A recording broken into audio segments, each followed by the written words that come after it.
സാംസങ്ങിൻ്റെ M01s എന്ന phone ഇന്ത്യയിൽ ലോഞ്ച് ചെയ്തിരിക്കുകയാണ്. ഈ ഫോൺ വരുന്നത് 10,000 രൂപ പ്രൈസ് റേഞ്ചിലാണ്. ഇന്ന് നമ്മൾ നോക്കാൻ പോകുന്നത് സാംസങ് M01s എന്ന ഫോണിൻ്റെ വിശേഷങ്ങളാണ്. അതിനു മുമ്പ് ഇതുപോലുള്ള വീഡിയോസ് ഇനിയും കാണാൻ താല്പര്യമുണ്ടെന്നുണ്ടെങ്കിൽ ഈ ചാനലും സബ്സ്ക്രൈബ് ചെയ്യാവുന്നതാണ്. പിന്നെ അടുത്തൊരുന്ന ഒരു ബെല്ലൈക്കണും കൂടി എനേബിൾ ചെയ്ത് വെച്ചാൽ ഞാൻ വീഡിയോസ് അപ്ലോഡ് ചെയ്യുമ്പോൾ തന്നെ നിങ്ങൾക്കതിൻ്റെ നോട്ടിഫിക്കേഷൻ ലഭിക്കുന്നതായിരിക്കും.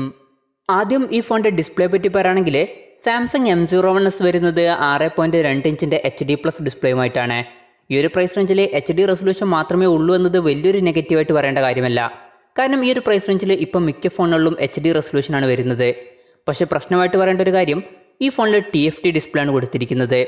ഈ ഒരു പ്രൈസ് റേഞ്ചിൽ ഇപ്പം നമുക്ക് മിക്ക ഫോണുകളിലും LCD ഡിസ്പ്ലേ ലഭിക്കുന്നുണ്ട്. അപ്പോൾ ഈ ഫോണിൽ LCD ഡിസ്പ്ലേ കൊടുത്തിരുന്നെങ്കിൽ കുറച്ചും കൂടി നന്നായേനെ എന്നാണ് എൻ്റെ അഭിപ്രായം. പിന്നെ ഈ ഫോൺ വരുന്നത് 19:9 എന്നുള്ള ആസ്പെക്ട് റേഷ്യോയിലാണ്. ഈ ഫോണിൽ വാട്ടർ ഡ്രോപ്പ് നോച്ച് ഡിസൈനിലുള്ള ഒരു നോച്ച് കൊടുത്തിട്ടുണ്ട്. കമ്പനി ഈ ഒരു ഡിസൈനിനെ ഇൻഫിനിറ്റി V ഡിസൈൻ എന്നാണ് വിളിക്കുന്നത്. ഈ ഫോണിൽ നമുക്ക് ഏകദേശം 81.8% സ്ക്രീൻ ടു ബോഡി റേഷ്യോ ആണ് ലഭിക്കുന്നത്. പിന്നെ ഈ ഫോണിൽ നമുക്ക് ഫിംഗർ പ്രിൻറ്റ് സെൻസർ ലഭിക്കുന്നുണ്ട്. ഫിംഗർ പ്രിൻറ്റ് സെൻസർ വരുന്നത് ഫോണിൻ്റെ ബാക്കിലാണ്. പിന്നെ ഫോണിൻ്റെ ബാക്കിൽ പ്ലാസ്റ്റിക് ബാക്ക് ബോഡിയാണ് വരുന്നത്. ഈ ഫോണിൻ്റെ വെയിറ്റ് വരുന്നത് ഏകദേശം 168 ഗ്രാം മാത്രമാണ്. അതുമാത്രമല്ല ഈ ഫോണിൻ്റെ തിക്നെസ് വരുന്നത് 7.8 mm ആണ്. അപ്പോൾ അധികം വെയിറ്റും തിക്നെസ്സും ഒന്നും ഇല്ലാത്ത ഒരു ഫോണാണിത്. പിന്നെ ഈ ഫോണിൻ്റെ പ്രോസസ്സറിനെ പറ്റി പറയുകയാണെങ്കിൽ മീഡിയാടെക്കിൻ്റെ HELIO P22 എന്നുള്ള പ്രോസസ്സറുമായിട്ടാണ് ഈ ഫോൺ വരുന്നത്. 10,000 രൂപ പ്രൈസ് റേഞ്ചിൽ ഇത് അത്ര നല്ലൊരു പ്രോസസ്സറാണെന്ന് ചോദിച്ചാൽ അല്ല എന്ന് പറയേണ്ടി വരും. ഒന്നാമത്തെ പ്രശ്നം, ഇത് കുറച്ച് പഴയ പ്രോസസ്സറാണ്. ഈ ഒരു പ്രോസസ്സറൊക്കെ ഇപ്പോൾ ഫോണുകളിൽ ഉപയോഗിക്കേണ്ട കാലം കഴിഞ്ഞിട്ടുണ്ട്. രണ്ടാമത്തെ ഒരു പ്രശ്നം വരുന്നത്, ഇത് 10,000 രൂപ പ്രൈസ് റേഞ്ചിന് പറ്റിയിട്ടുള്ള പ്രോസസ്സറൊന്നുമല്ല. ഇപ്പം നമുക്ക് ഇതിനേക്കാൾ കുറഞ്ഞ പ്രൈസ് റേഞ്ചിൽ ഇതിൻ്റെയൊക്കെ ഇരട്ടി പെർഫോമൻസ് വരുന്ന മീഡിയാടെക്കിൻ്റെ HELIO G70 പോലുള്ള പ്രോസസ്സറുമായിട്ട് വരുന്ന ഫോണുകളൊക്കെ വരുന്നുണ്ട്.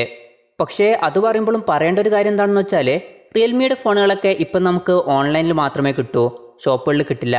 പക്ഷേ ഈ ഫോൺ അങ്ങനെയല്ല. ഈ ഫോൺ നമുക്ക് ഓഫ്ലൈൻ മാർക്കറ്റിൽ കിട്ടും, അതായത് ഷോപ്പുകളിൽ കിട്ടും. പിന്നെ ഓഫ്ലൈൻ മാർക്കറ്റിൻ്റെ കാര്യം മാത്രം എടുക്കുകയാണെങ്കിലും ഈ ഒരു പ്രൈസ് റേഞ്ചിൽ ഇതിനേക്കാൾ ബെറ്റർ ആയിട്ടുള്ള പ്രോസസ്സറുമായിട്ട് വരുന്ന ഫോണുകൾ ഓഫ്ലൈൻ മാർക്കറ്റിലും നമുക്ക് ലഭിക്കുന്നുണ്ട്. ഈ ഫോണിൽ തരക്കേടില്ലാത്ത ഒരു പെർഫോമൻസ് കിട്ടും. പക്ഷേ ഇതിനേക്കാൾ ബെറ്റർ ആയിട്ടുള്ള പെർഫോമൻസ് വരുന്ന ഫോണുകൾ ഈ ഒരു പ്രൈസ് റേഞ്ചിൽ വേറെ വരുന്നുണ്ട്. പിന്നെ ഈ ഫോണിൽ 3 GB RAM ആണ് വരുന്നത്. 32 GB ഇൻറ്റേർണലും വരുന്നുണ്ട്. പിന്നെ മെമ്മറി എക്സ്പാൻഡ് ചെയ്യണമെന്നുണ്ടെങ്കിൽ ഡെഡിക്കേറ്റഡ് മെമ്മറി കാർഡ് സ്ലോട്ട് ഈ ഫോണിൽ കൊടുത്തിട്ടുണ്ട്. അതായത് 2 സിം യൂസ് ചെയ്യുമ്പോൾ തന്നെ ഒരു മെമ്മറി കാർഡ് നമുക്ക് സെപ്പറേറ്റ് ആയിട്ട് യൂസ് ചെയ്യാം. പിന്നെ ഈ ഫോണിൽ 3.5 mm ഓഡിയോ ജാക്ക് കൊടുത്തിട്ടുണ്ട്. പിന്നെ എടുത്തു പറയേണ്ട കാര്യം, ഈ ഫോണിൽ ഡോൾബി അറ്റ്മോസിൻ്റെ സൗണ്ട് സപ്പോർട്ട് ചെയ്യുന്നുണ്ട്. അപ്പോൾ അത്യാവശ്യം നല്ലൊരു സൗണ്ട് ക്വാളിറ്റി ഈ ഫോണിൽ നമുക്ക് ലഭിക്കും. ഈ ഒരു പ്രൈസ് റേഞ്ചിൽ ഡോൾബി അറ്റ്മോസിൻ്റെ സൗണ്ട് സപ്പോർട്ട് ചെയ്യുന്നു എന്നുള്ളത് എടുത്തു പറയേണ്ട ഒരു കാര്യം തന്നെയാണ്. പിന്നെ ഈ ഫോൺ വരുന്നത് Android 9 ബേസ് ചെയ്തിട്ടുള്ള One UI സോഫ്റ്റ്വെയറുമായിട്ടാണ്. ഇപ്പം മിക്ക ഫോണുകളിലും നമുക്ക് Android 10 സോഫ്റ്റ്വെയർ ലഭിക്കുന്നുണ്ട്. അപ്പോൾ ഈ ഒരു ഫോണിൽ Android 10 സോഫ്റ്റ്വെയർ ഉപയോഗിച്ചിരുന്നെങ്കിൽ കുറച്ചും കൂടി നന്നായേനെ എന്നാണ് എൻ്റെ അഭിപ്രായം. പിന്നെ ക്യാമറയെ പറ്റി പറയുകയാണെങ്കിൽ ഫോണിൻ്റെ പിന്നിൽ ഒരു ഡ്യുവൽ ക്യാമറ സെറ്റപ്പാണ് വരുന്നത്. 13 മെഗാപിക്സലിൻ്റെ f1.8 അപ്പേഴ്സിൽ വരുന്ന മെയിൻ സെൻസറാണ് വരുന്നത്. പിന്നെ 2 മെഗാപിക്സലിൻ്റെ f2.4 അപ്പേഴ്സിൽ വരുന്ന ഡെപ്ത് സെൻസറും വരുന്നുണ്ട്.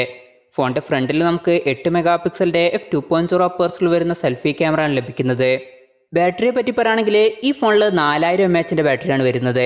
ഈ ഫോണിൽ ഫാസ്റ്റ് ചാർജിംഗ് ഒന്നും സപ്പോർട്ട് ചെയ്യുന്നില്ല. 10 വാട്ടിൻ്റെ ചാർജിംഗ് സ്പീഡാണ് ഈ ഫോണിൽ കൊടുത്തിരിക്കുന്നത്.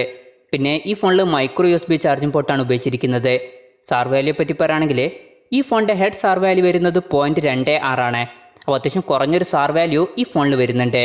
പിന്നെ ഈ ഫോണിൻ്റെ വില വരുന്നത് 9,999 രൂപയാണ്. നേരത്തെ പറഞ്ഞ പോലെ ഇതൊരു ഓഫ്ലൈൻ ഫോണാണ്. അപ്പോൾ ഓൺലൈൻ ഷോപ്പിംഗ് സൈറ്റുകളിലും അതുപോലെ തന്നെ പുറത്ത് ഷോപ്പുകളിലും ഈ ഒരു ഫോൺ നമുക്ക് ലഭിക്കും. അപ്പോൾ ഓവറോൾ പറയുകയാണെന്നുണ്ടെങ്കിൽ ഈ ഒരു പ്രൈസ് റേഞ്ചിൽ ഇപ്പം ഇതിനേക്കാൾ ബെറ്റർ ആയിട്ടുള്ള ഫോണുകൾ നമുക്ക് ലഭിക്കുന്നുണ്ട്. അതിപ്പം ഓൺലൈനിലായാലും അതുപോലെ തന്നെ ഓഫ്ലൈൻ മാർക്കറ്റിലായാലും. പക്ഷേ നിങ്ങൾക്ക് വേണ്ടത് ഒരു നോൺ ചൈനീസ് സ്മാർട്ട് ഫോൺ ആണെന്നുണ്ടെങ്കിൽ ഈ ഒരു പ്രൈസ് റേഞ്ചിൽ ഇതിനേക്കാൾ ബെറ്റർ ആയിട്ടുള്ള സ്പെസിഫിക്കേഷനുമായിട്ട് വരുന്ന ഫോണുകളാണ് Nokia 5.1+ഉം അതുപോലെ തന്നെ Asus Zenfone Max Pro M1ഉം. പക്ഷേ ഇതൊക്കെ പഴയ ഫോണുകളാണ്. ഇപ്പം അടുത്ത് ഈ ഒരു പ്രൈസ് റേഞ്ചിൽ അധികം നോൺ ചൈനീസ് സ്മാർട്ട് ഫോണുകൾ ഇറങ്ങിയിട്ടില്ല. അപ്പോൾ നിങ്ങൾക്ക് ഈ ഒരു പ്രൈസ് റേഞ്ചിൽ നോൺ ചൈനീസ് സ്മാർട്ട് ഫോൺ തന്നെ വേണമെന്നുണ്ടെങ്കിൽ ഈ ഒരു ഫോൺ സെലക്ട് ചെയ്യാവുന്നതാണ്.